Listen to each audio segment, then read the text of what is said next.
Yang kedua menyangkut dengan pemotongan anggaran. Wah, saya itu kan bukan domain saya sebagai Menteri SDM ya. Itu silakan aja ke Menteri Keuangan. Baik, teman-teman media yang saya hormati, hari ini saya bersama Ketua Dewan Pembina Partai Golkar, Sekjen, Bendahara Umum, Pak Adi sebagai Ketua Umum dan Pak Yahya sebagai Ketua Steering Komite dalam Rakernas pertama kepengurusan DPP Golkar 2024-2029. Alhamdulillah tadi pembukaan sudah kita lakukan, diikuti oleh semua pengurus DPP Partai Golkar yang berjumlah 129 orang. Kemudian ada 102 anggota DPR RI fraksi Golkar dan 38 provinsi dan seluruh organisasi sayap baik yang didirikan maupun mendirikan melakukan Rakernas.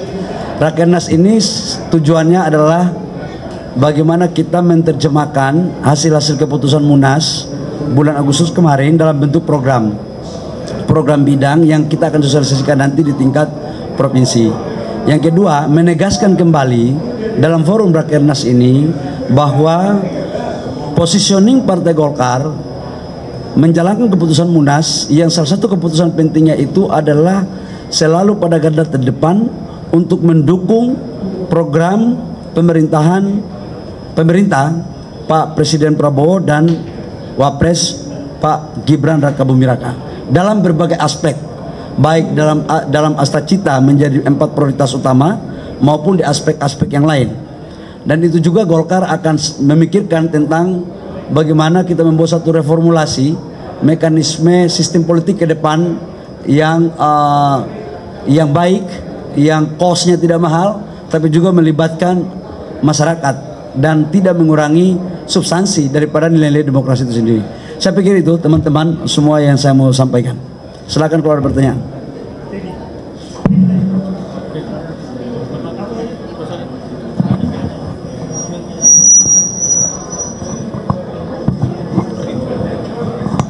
Selamat pagi Pak Bahlil dan juga para pejabat Golkar yang lainnya. Saya Teddy dari CNN Indonesia TV.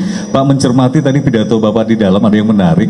Bapak mengatakan menganggap Bapak sebagai ABK sebuah kapal, nahkoda sebuah kapal, di antara kader Golkar yang lainnya sebagai ABK. Tadi Bapak bilang mengharuskan para ABK ini sejalan seirama dengan arahan ketum, jangan sampai ada yang loncat dari keluar kapal meninggalkan kapal yang mungkin oleng karena terjangan ombak juga.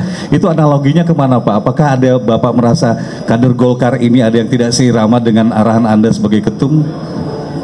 Ini terkait dengan kebijakan Bapak. Terima kasih. Maksudnya tadi itu partai itu selalu kan dinamis. Jadi pasti arahan ketua umum partai manapun termasuk Golkar yang pertama akan dihimbau itulah kesolidan, kekompakan. Tidak ada maksud lain. Jadi partai Golkar ini supaya kuat harus programnya apa yang diputuskan di pusat lewat mekanisme pengambilan keputusan itu harus betul-betul diterjemahkan dan dijalankan di tingkat bawah, terutama pada program pemerintah.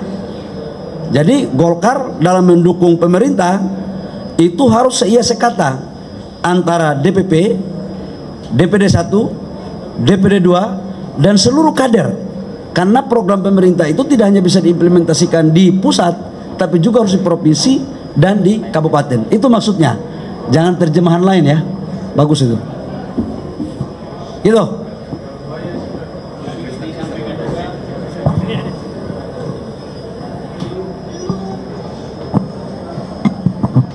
Edi dari Rakyat Merdeka. Tadi juga disampaikan bahwa Partai Golkar mau menambah kursi di DPR.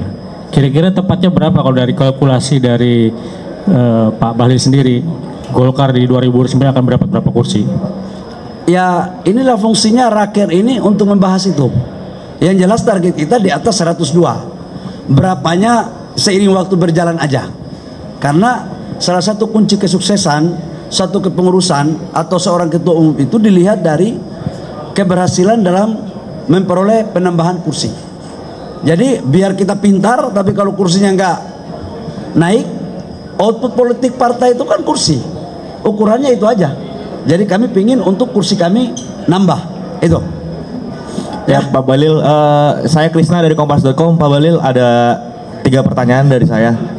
Pertama, soal isu reshuffle nih Pak, yang disampaikan oleh Pak Presiden pada tempo hari lalu, bahwa memang Pak Presiden ini akan ada menteri-menterinya, jika menteri-menteri yang tak seirama dengan berjalan dengan dia bakal keluarkan, karena memang itu tidak mementingkan rakyat menurut beliau. Nah, pendapat Pak Bahlil sebagai menteri Pak Presiden ini seperti apa Pak? Karena Pak Bahlil kan juga ada di dalamnya. Apakah memang benar pernyataan Pak Presiden terkait ada menteri yang tak seirama dengan hal itu? Lalu pertanyaan kedua Pak, soal pemotongan anggaran nih Pak, 70% di kementerian-kementerian. Nah, Pak Bahlil menilai itu seperti apa Pak?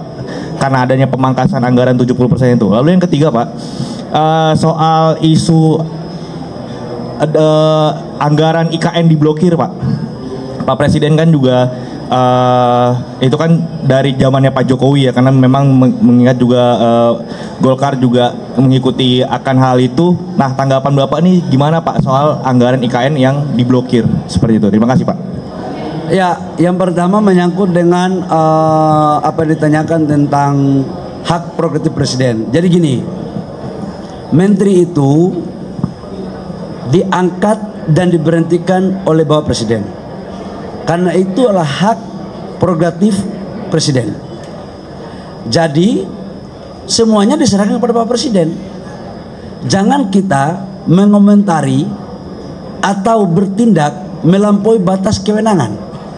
Karena itu kewenangan mutlak Bapak Presiden. Itu satu.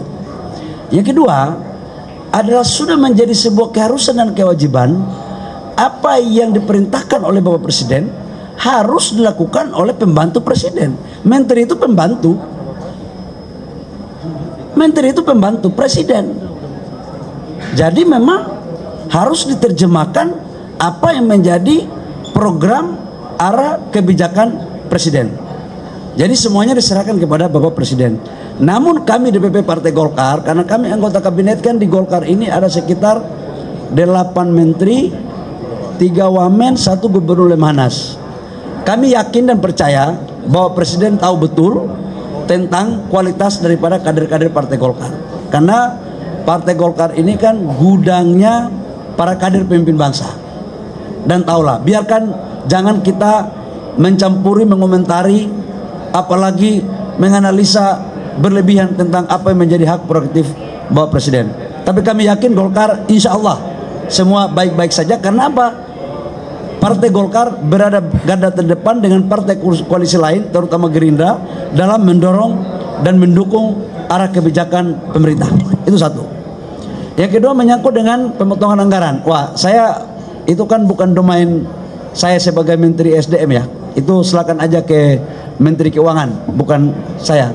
Kalau ditanya tentang mineral batu bara dan minyak, ke saya. Kalau LPG ke saya ya. Yang urusan keuangan, itu juga kita menteri-menteri ini harus pintar-pintar. Jangan mengomentari atau seolah-olah mengetahui secara dalam terhadap tupoksi kementerian lain. Kalau saya nggak bisa mengomentari itu terlalu dalam. Namun apapun kebijakan yang diputuskan oleh pemerintah dalam hal ini Presiden, wajib menterinya ikut. Nggak boleh nggak ikut. Itu pandangan kami. Jadi helikopter view-nya kan yang tahu tentang bagaimana negara ke depan itu kan di bawah pimpinan seorang presiden dan wakil presiden. Jadi silakan teknisnya kalau keuangan ada di Kementerian Keuangan. Yang ketiga menyangkut dengan IKN ya. IKN ini setahu kami sampai dengan sekarang tetap target Bapak Presiden 2028 kita akan pindah ke ibu kota baru di IKN, sudah pindah. Sudah barang tentu tahapan proses penyelesaiannya berjalan. Nah, strategi penyelesaiannya seperti apa? Itu di Kementerian PU. Jadi kami nggak bisa juga terlalu mendalami. Jangan merasa seperti karena ketum partai semua yang ngerti, nggak juga, ya, gitu. Ayo, Pak Wakil Ketua Umum Bidang Kepartaian, gitu ya. Oke, apa lagi? Satu lagi Pak. Selamat pagi Pak Bahlil, saya Eril dari Kompas TV. Saya ingin menanyakan terkait dengan beberapa daerah masih ada yang LPG cukup langka dan pembatasan kuota dari agen ke pengecer. Itu seperti apa nanti ke depannya? Lalu yang terakhir mungkin dipastikan lagi Pak Bahlil terkait dengan reshuffle ini, apakah Golkar siap dengan hal tersebut? Terima kasih. Yang pertama, kamu dapat data dari mana ini Kompas ini? Menyangkut LPG ini, LPG setahu saya itu buka posko. Hampir setiap 2 jam sekali laporan masuk ke saya. Saya dapat memastikan bahwa LPG itu tidak ada lagi menyangkut dengan tidak sampai di tingkat pengencer atau sub pangkalan, semuanya udah masuk. Nah, yang saya dapat informasi adalah LPG 12 kg.